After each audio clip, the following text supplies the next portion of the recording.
If you enjoyed this video, please like and subscribe and hit the notification bell. I post a new Tom Brady video every day. What do you make of the reports about there being this perceived friction between Bruce and Tom? I mean, a certain level of friction is almost healthy. I would think it is healthy for any organization. So, like, what do you make of all that and that reporting? Really, I mean, probably you'd be surprised here in the building. We didn't really talk about it much. It's you can't believe everything you hear and see and read. There's always going to be some friction between people on a staff and players and a coach, and it's just normal. And like you said, it can be healthy. So we didn't really think much about it. Is this key, though, with managing that, just keeping an open kind of communication and keeping an open communication? Absolutely. To where he can communicate if he did have any problems. Absolutely. And he's loved his time here. So it's, and he's told me that several times. So yeah, open communication is a great thing.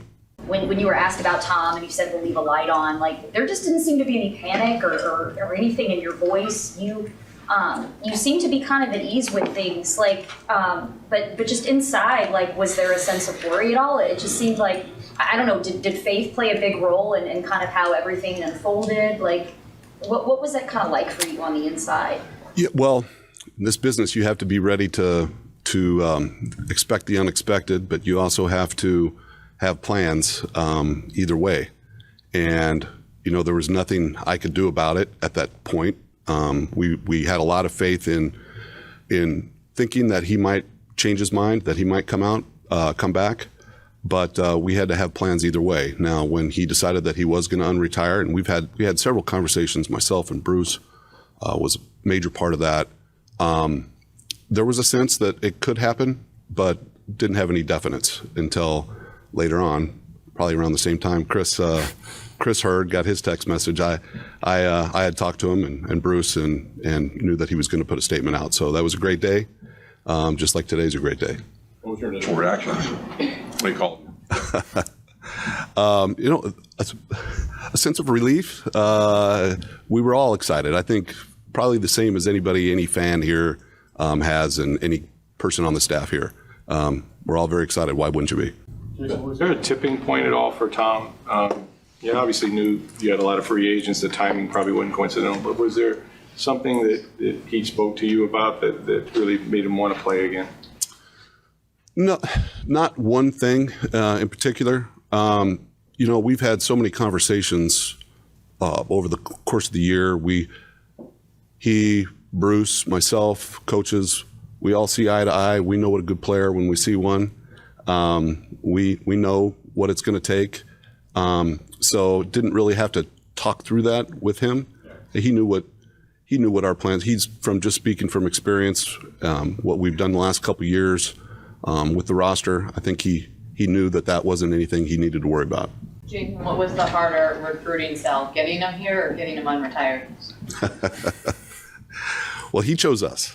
So initially, and you know, he saw players like Mike and Chris, and you know, I could go on and on, great players that we have on defense, and he saw that this was a place where he had a chance to win.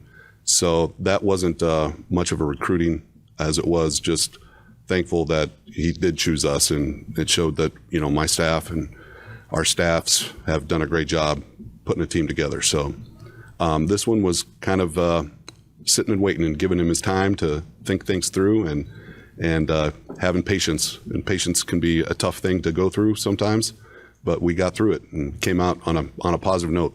Jason, at the combine you told us, you and Bruce said the main priority was offensive line to block, and that was even before Brady came back. You get Ryan Jensen, but Shaq Mason, I'm wondering, was there something you saw on the tape when he played against you? And I'm assuming you're not done with the O-line. Yeah, well, Shaq's been a good player for a long time. So he played well versus us. You know, we watched all the tape from the last couple of years, and we saw a very consistent player, one that we would love to have here. Right before I agreed with the trade, I reached out to Tom. You know, that's normal to do with a player that's played with someone, not just Tom, but any player that's played with a player that you're thinking about trading. And the reports were outstanding. So made me feel better about the situation, and kind of made me feel good about doing it. You You hadn't asked Tom about Mason until after the trade was completed. Well, we hadn't completed the trade yet, but when I was in talks. Was Tom's trip to Manchester already decided before, right after that he makes the announcement? But we know he also has a relationship with the Glazers. Did he go there to inform them, or was it just the timing kind of? You know what? I don't know exactly when. I know that trip had been planned out, for quite some time.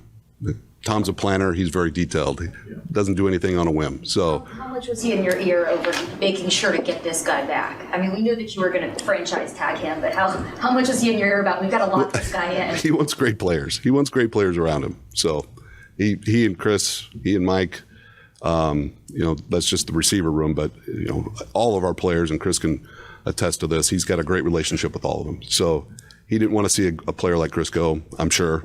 Thank you for watching, and please like and subscribe as I post a new Tom Brady video every day.